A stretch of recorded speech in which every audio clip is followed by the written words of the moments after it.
남해 홍보대사가 아닌가라는 생각을 할 정도로 남해에 대한 모든 식자재들만 가지고 음식을 하시는 걸 고집하셨어요.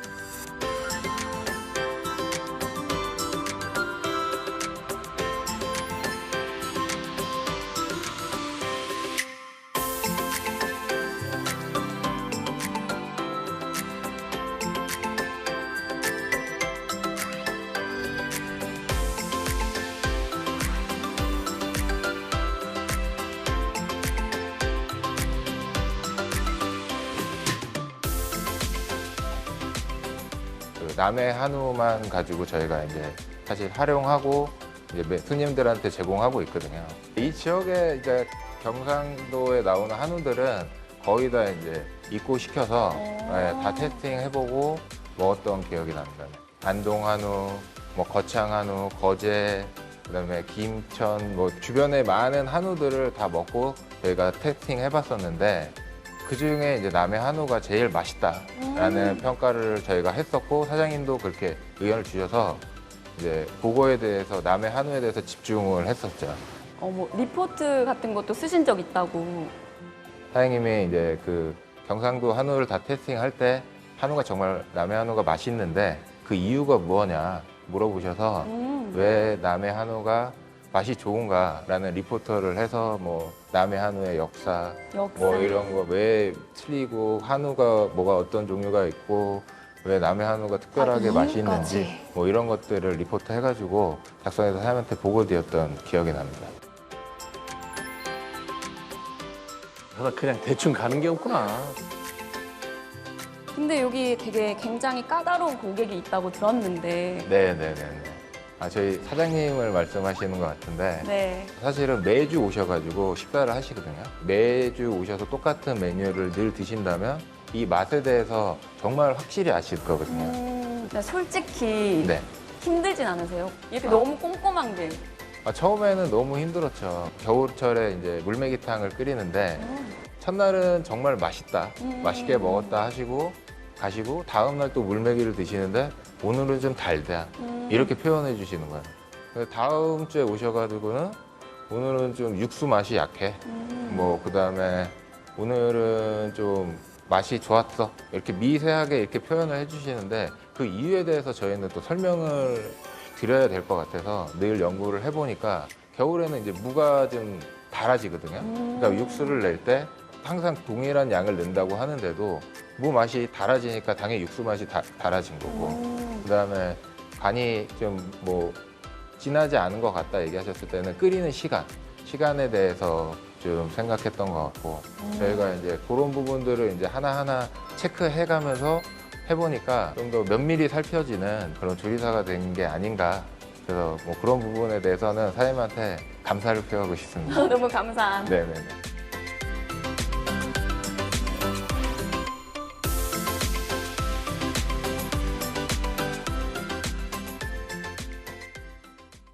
이곳이 남해인 것이 음식의 특색을 살리는 데 도움이 됐겠어요. 좋은 일이죠. 농산물만 해도 일조량이 남해가 제일 그렇죠. 많아요. 그러다 보니까 근데 마늘도 굉장히 달거든요, 여기 거는. 겨울에도 여기는 노지 시금치를 먹을 수가 있어요. 시금치도 달고. 남쪽이니까. 그래서 바닷가에 남쪽에 있어요. 그죠. 여기가 바닷가라서 수산물 위주일 걸로 알았는데 한우 있고 그 나물들이 있고 고사리도 있고. 오픈 전에 1년 전에 그 임시 식당을 차려놓고 계속 그 로컬 식자재를 갖다 실험을 테스트를 해서 요건 됐다, 요거 하자 그렇게 계속 했고 그 다음에 개점 후에도 지금 말씀드린 대로 뭐 제가 음식 전문가는 아니지만 일단 먹어보면 맛은 아는 거 아니에요. 그리고 제가 입이 짧아서 까다롭거든요, 맛이. 그래서 맛없는 탓한 것보다도 맛있는 건 왜 맛있느냐 그걸 계속 이제 똑같은 메뉴를 또 피드백을 해서. 근데 반면에 이렇게 되면은 그 즐기는 사람들 입장에서는 즐겁지만 사실 직원들은 고생이 2배, 3배 될 수밖에 없는 거죠. 그래서 인원을 많이 쓰고 있어요. 예를 들면 뭐 양식, 일식, 한식은 물론 따로 있지만 또 여기 고부장이지만 빵 전문가도 따로 있고요. 돈 버실 생각이 전혀 없네. 딱 듣는 순간에 돈하고는 상관없으시구나. 연관해서 얘기하면 제가 까다롭다기보다는 음식도 마찬가지로 맛없는 걸 탓하는 것보다도 맛없는 그 원인을 그때그때 찾아서 쌓아놓으면 그게 경험이고 그게 지식이고 그게 쌓이면 그게 이제 제가 번역했다는 지식창조 경영의 요지가 그런 거예요. 경험을 했으면 그거에서 경험에서 얻은 걸 지식화해서 그걸 계속 활용한다. 그런 취지로 하는 거지 까다롭게 하는 건 아닙니다. 여기 골프장 우리 코스하고 클럽하우스 왔다가 이제 옷 얘기도 좀 패션 얘기도 했고 지금 음식 얘기도 했는데 그런 생각을 했어요. 여기 직원이라면 무슨 일을 하듯이 대충 할 수는 없을 것 같다는데 근데 보니까 아까 보니까 그 음식 하시는 분은 11년이니까 처음부터 지금까지 계속 있는 거죠. 장기 그러니까 근속. 예. 궁금해지잖아요. 예. 직원들은 사장님을 어떻게 생각할까요? 제가 볼 때는 인터뷰는 좋게 할 거예요. 그래요? 안 그러겠어요? 그러면 말보다 표정에 우리가 한번 집중해요. 내가 볼 때 속으로는 아유 힘들 것 같아. 자, 화면 한번 보죠. 직원들 얘기예요.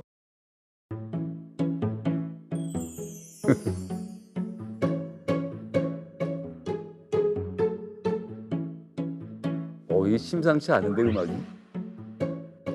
특별한 점이 있다 그러면 뭐 아무래도 굉장히 섬세하신 면이 있으시고 섬세하다 딱 얘기하잖아. 다정하시고 코로나 때 저희가 마스크를 안 쓰다가 마스크를 쓰다 보니까 답답하고 굉장히 힘들었던 시기였는데 이제 근무 끝나고 이렇게 마무리하고 있는 사장님께서 갑자기 저희 있는 쪽으로만 오시는 거예요. 그래서 제가 조금 긴장하고 저한테 왜 오실까 이렇게 생각했는데 갑자기 오시더니 너무 힘들고 답답한데 왜 마스크를 혼자 있을 때도 쓰고 있냐고 해주시면서 일부러 그 말씀을 해주러 오셨을 때 좀 크게 감동했습니다. 작은 말이지만 너무 그 따뜻함을 느낄 수가 있어서 감사했죠. 저희가 겨울에는 일을 많이 못하기 때문에 어느 정도 수입이 안 될 경우에 회사에서 보존을 해주는 것도 있고요. 유니폼 같은 경우에는 대부분 다 모든 걸 회사에서 지급해주고 있습니다. 제가 사원 때부터 지금 때까지 진짜 너무나 한결같은 분이신 것 같습니다. 뭐 눈이 오나 태풍이 오나 비행기가 안 떠도 직접 차량으로도 이렇게 매주 주말마다 한 번도 빠짐없이 이렇게 남해 치고 싶어 오셔가지고 오는 거지. 직접 둘러보시고 너무 대단하신 분 같습니다. 그 중에서 기억에 남는 걸 좀 꼽자면은 매 시간마다 해가 드는 이런 시간대를 감안해서 블라인드를 내리는 정도까지 이렇게 직접 오더도 해주시고 이런 것마저도 이제 해가 뜨는 시간을 다 감안해서 객실 안의 온도라든지 이런 거를 다 디테일하게 가장 또 중요하게 생각하는 게 이게 가치에 대해서 되게 중요하게 생각하시는 것 같은데 업계에 있는 사람들은 다 아는 말 중에 하나가 한 번 지나간 공실은 다시 돌아오지 않는다. 절대 그렇게 할인해서 판매를 했던 가치가 떨어지기 때문에 객실이 많이 남았다고 해서 판매한 적이 단 한 번도 없었습니다. 그래갖고 그게 없고 세일이 없구나. 엄청 꼼꼼하시고, 예, 그리고 또 이렇게 늘 한결같으신 느낌이고 음식에 관해서만큼은 미식가 미식가라고 표현하는 게 맞겠네요. 일반 손님들과 나와 구별해서 음식을 제공하지 말고 늘 통일하게 늘 신경 써서 제공을 하라. 그렇게 늘 얘기는 하셨었거든요. 12년도에 입사를 했으니까 거의 12년 됐네요, 횟수로는. 사장님께서 사주신 촬영용 드론이 있습니다. 그 드론은 잔디에 병이 왔거나 촬영을 하기 위해서 산 드론인데 한 번씩 코스를 촬영하다 보면 풍광이 너무 이뻐서 촬영한 경우도 많이 있습니다. 사장님께서 드론을 직접 사다 주신 건가요? 사장님께서 이제 TV를 보시다가 저런 게 있으면 좋겠다라고 하시면서 연락이 왔더라고요. 그래서 저희도 사주시면 저희가 적극 활용하겠다라고 해서 지금도 잘 사용하고 있습니다. 직원들이 한번 그 퇴사율이 거의 낮은 모양이에요. 장기 근속 직원들이 많죠. 예. 깐깐하게 뽑으세요? 뭐 그렇다고 봐야죠. 어떤 걸 보시는 거예요? 예? 어떤 걸 제일 중요하게 보세요? 우선 뭐 그 캐리어하고 또 이제 심성하고 그런 거죠.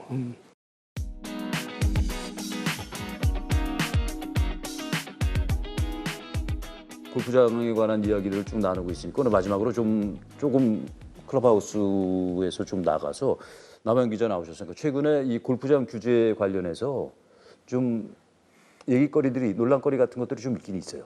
맞습니다. 작년까지 코로나19로 인해서 워낙에 그린피가 급등을 했어요. 골퍼들은 더 늘어나고 그러다 보니까 정부에서 올 1월에 발표를 했죠. 기존에 있던 골프장 기준을 회원제와 대중제 이 이분되던 기준을 대중제를 다시 한번 나눠가지고 대중형과 비회원제 이렇게 나누는데요.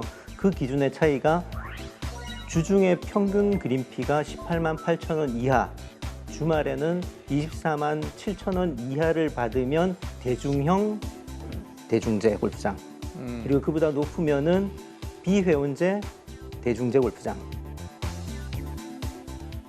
이렇게 이전에 있었던 대중제를 2분을 두 개로 나눴구나. 다시 나눠서 결국에는 예전에 2분화되어 있던 것을 3분화를 시킨 거죠. 주중에 평균 그린피를 18만 8천 원 이하로 받는 골프장으로 이렇게 기준을 낮췄기 때문에 여기에 대해서는 좀 불만들이 많이 있습니다. 예를 들어서 지방에 있는 골프장들은 주중에도 평균 그린피가 18만 원을 넘지 않는 골프장들이 많았거든요. 그러니까 수도권은 물론 여기에 해당되지만 지방에 있는 거는 애초에 이 규제 자체가 해당되지 않는 골프장들이 많았기 때문에 이 규제를 한다는 게 무슨 의미가 있느냐. 또 하나는 대중제 골프장들 중에서 편법적으로 예전에 어떻게 보면 그린피를 상당히 이 프라임 타임에는 상당히 높게 받는 골프장들이 있어요. 실제로 주중에도 한 뭐 20만 원 이상 받는 골프장들이 있죠.